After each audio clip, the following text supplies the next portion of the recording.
Lantaran merasa sakit hati, seorang remaja berusia 19 tahun nekat membunuh seorang pria berinisial S warga Desa Katol Barat, Kabupaten Bangkalan.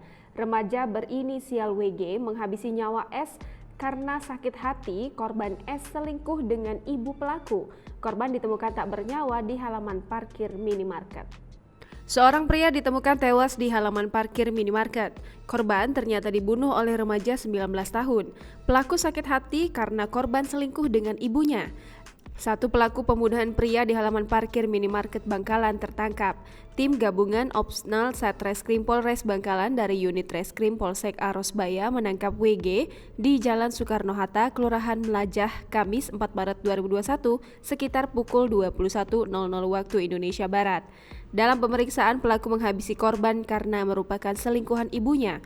Kasat Reskrim Polres Bangkalan AKP Agus Sorbana Praja mengungkapkan, WG merupakan salah satu pelaku pembunuhan terhadap Sufwat 51 tahun, warga Desa Katol Barat, Kecamatan Geger, Kabupaten Bangkalan.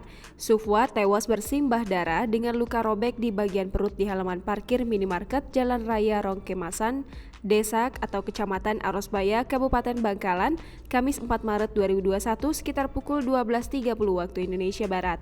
Hingga malam ini lanjutnya, pihak kepolisian masih terus mendalami kasus pembunuhan berencana dilakukan warga Desa Kombangan, Kecamatan Geger, Kabupaten Bangkalan itu, termasuk keterlibatan sepupu pelaku berinisial S dan seorang pria yang belum diketahui identitasnya.